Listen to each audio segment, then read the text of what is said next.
Hello to all my lovely viewers! Welcome to Math Made Easy with Mom Belle.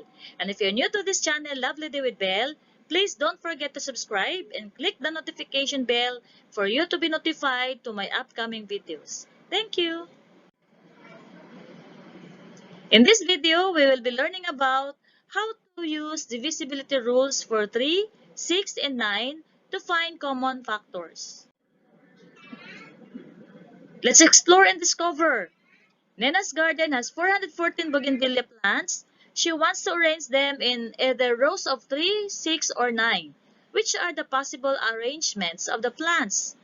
Okay, so to solve the problem, you need to know if 3, 6, or 9 are factors of 414 or if 414 is divisible by 3, 6, or 9. Okay, what are factors? Factors are numbers you can multiply together to get a product. Example, what are the factors of 6? 2 and 3 are factors of 6 because 2 times 3 equals 6. What about common factors? These are factors that are common to 2 or more numbers. For example, what are common factors of 15 and 25? Okay, in 15, we have 1 times 15 equals 15. We also have 3 times 5 equals 15. What about in 25? In 25, we have 1 times 25 equals 25. And 5 times 5 equals 25. So if we're going to write all the factors of 15, we have 1, 3, 5, and 15. And in 25, we have 1, 5, and 25. So look at the factors of these two numbers. What is common to the two of them?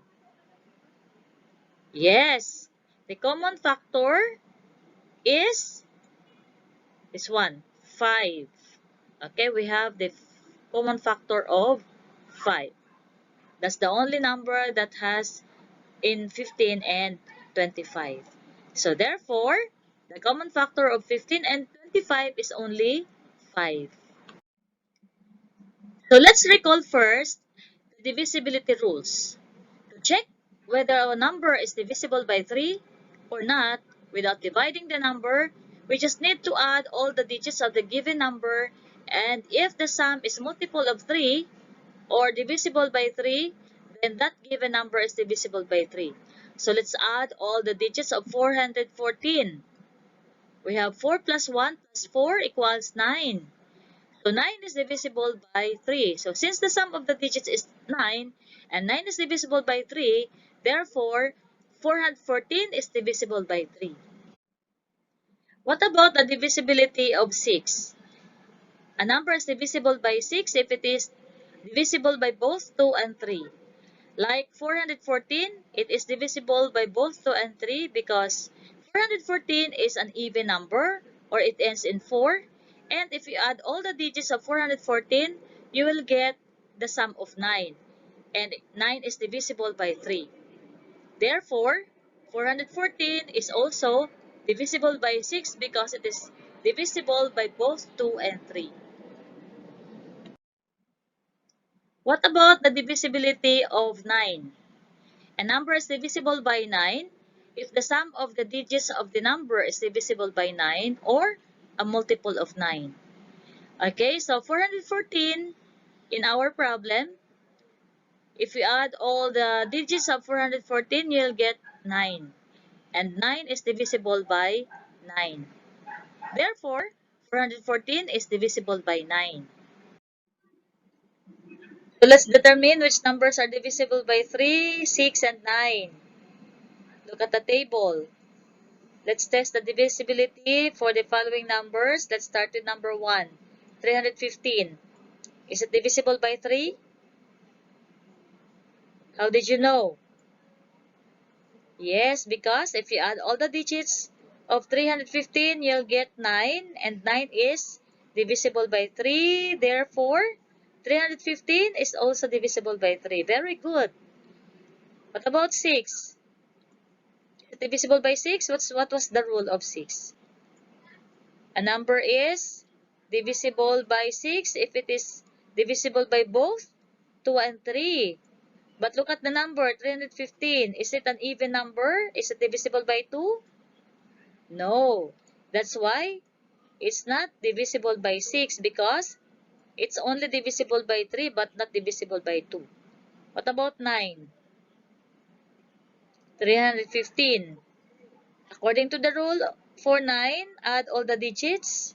And if the sum is divisible by 9, then that number is also divisible by 9. But since 315, if you add all the digits, you'll get 9. And 9 is divisible by 9. Therefore, 315 is also divisible by 9. What about 216? Yes, because if you add all the digits, you'll get 9 also. And it is divisible by 3. Is it divisible by 6? 216? Yes, because 216 is an even number. And an even number is divisible by 2. And it is also divisible by 3.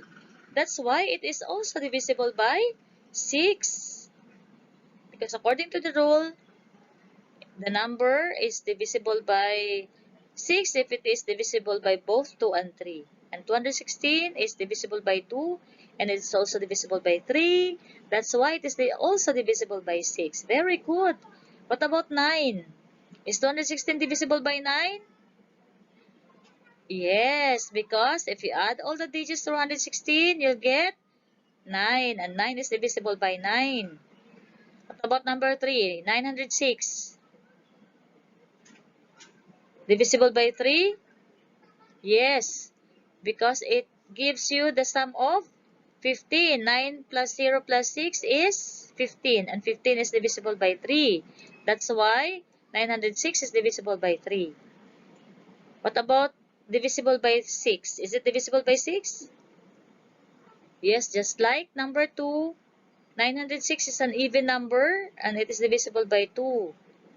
And since it's also divisible by 3, that's why it is also divisible by 6.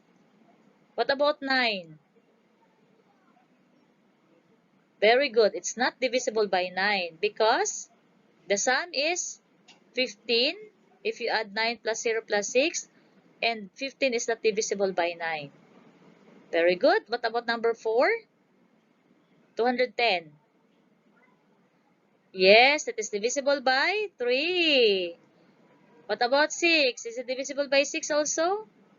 What do you think? Yes, because it is divisible by both 2 and 3. What about 9? 210?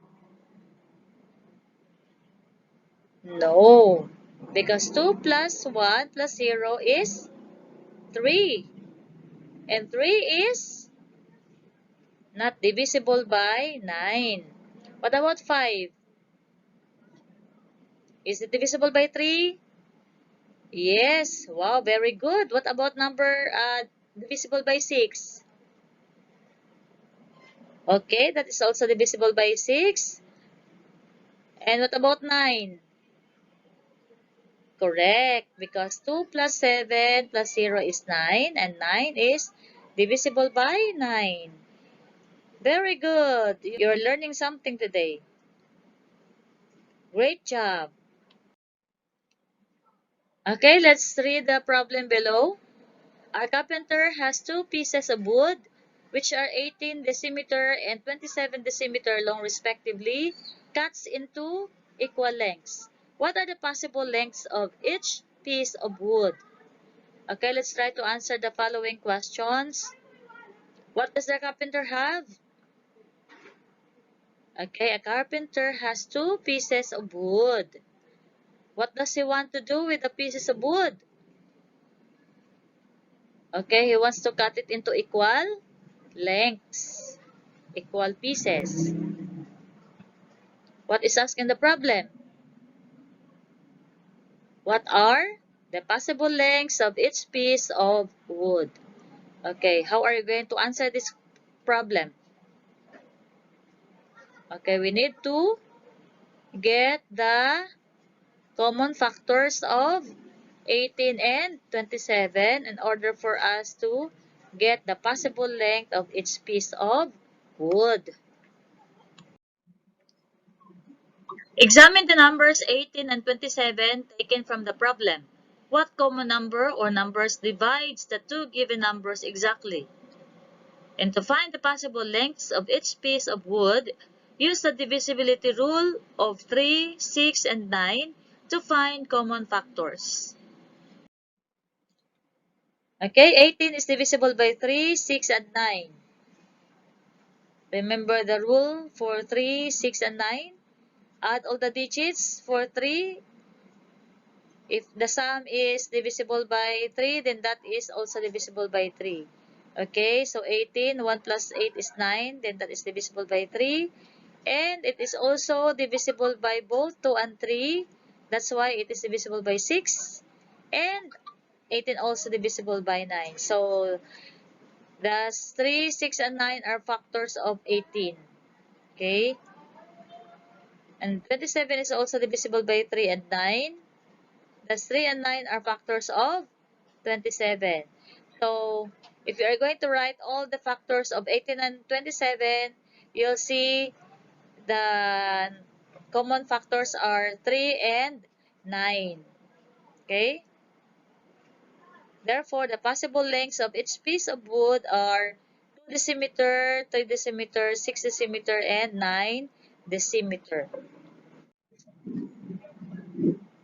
Okay, find the common factor or factors using divisibility rules of 3, 6, and 9. So, let's start with number 1, 15, and 54. Okay, so let's try to check the divisibility of the following examples. So, 15. Is 15 divisible by 3?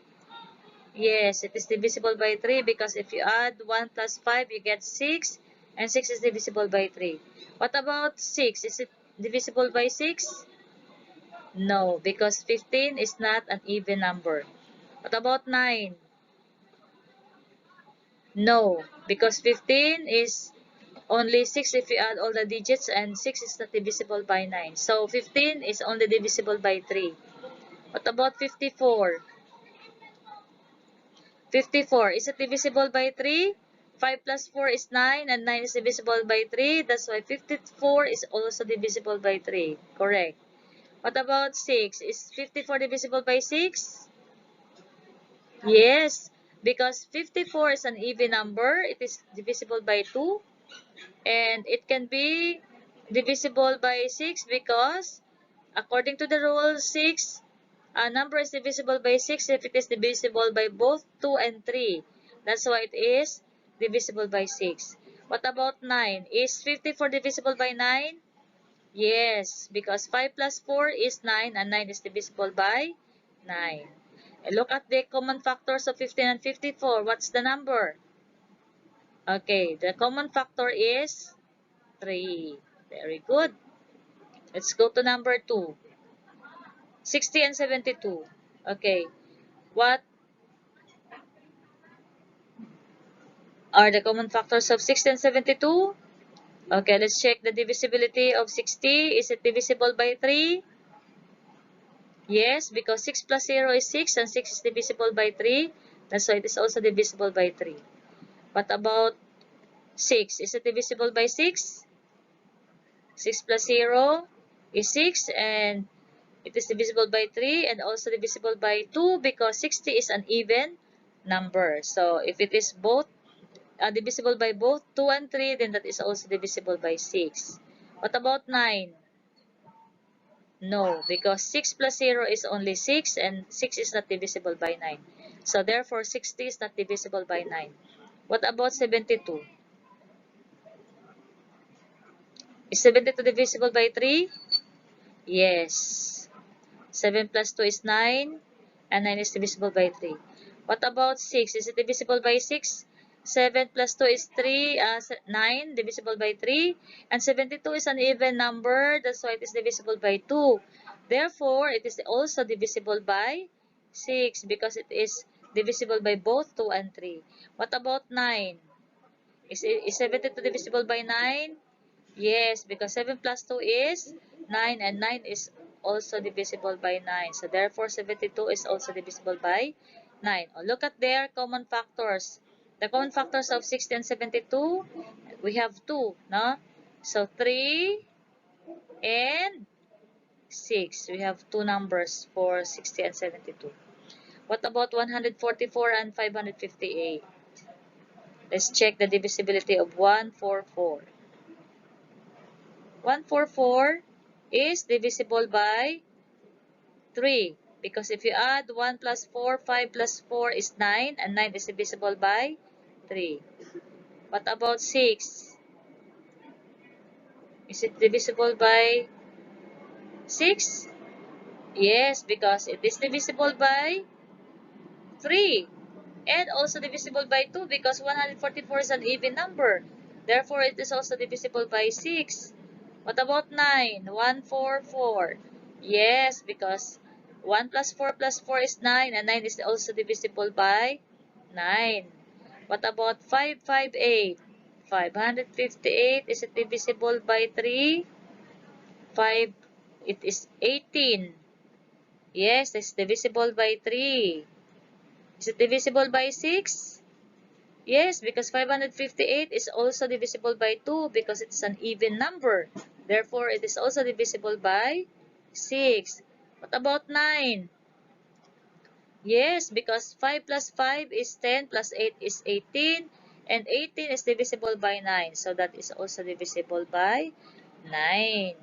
So therefore, the common factors of 144 and 558 is 3, 6, and 9. So there are 3. Okay? So I hope you understand what I'm talking about here. To find the common factors of the given numbers, we apply the following divisibility rules. 3. If the sum of all the digits is divisible by 3, then the number is divisible by 3. 6. A number is divisible by 6 if it is an even number and the sum of all the digits is divisible by 3, or if the number is divisible by both 2 and 3. And 9, a number is divisible by 9 if the sum of all its digits is divisible by 9. Okay, let's try to answer this activity before I end. Directions: put a check under each column to identify whether its number is divisible by 3, 6, or 9. Okay, so let's find the common factors of the following numbers. 51 and 45. Is it divisible by 3 or do they have a common factor of 3? Yes. What about 804 and 306? Use the divisibility rule for 804 and 306. Do they have a common factor of 3? Yes. What about 153 and 855? Yes. 360 and 792? Yes, also. And 720 and 207. Is there a common factor of 3? Yes. Okay. What about 6? 51 and 45? Remember the divisibility rule for 6? If it is divisible by both 3 and 2, or 2 and 3. So 51 and 45 is not divisible by 2, so it's not divisible by 6. What about 804 and 306? Yes, it is divisible by both 2 and 3, and it has a common factor of 6. 153 and 855? No, it's not divisible by 6 because they are not even numbers. They are odd numbers. Okay? So 360 and 792, yes, they have common factor of 6. 720 and 207, no, because the 207 is not divisible by 2. That's why it's not divisible by 6 also. Let's continue with common factors of 9 in number 1. Is there a common factor of 9 in number 1? No, they don't have, because 51, if you add all the digits, is only 6. And 6 is not divisible by 9. What about 2? Number 2, 804 and 306. No, because 12, if you add 8 plus 0 plus 4, that's only 12. And it's not divisible by 9. So there is no common factor of 9 in number 2. What about number 3? 153 and 855. 1 plus 5 plus 3 is 9. 8 plus 5 plus 5 is 18. Yes, it has 9. So they have common factors of 9. What about number 4? 360 and 792. Common factors of 9. Is there any for the both 360 and 792? Yes. What about number 5? Last number, 720 and 207. Yes, of course. Okay, so did you understand our lesson for today? I hope you understood, okay? Thank you so much. Have a nice day, everyone. Bye.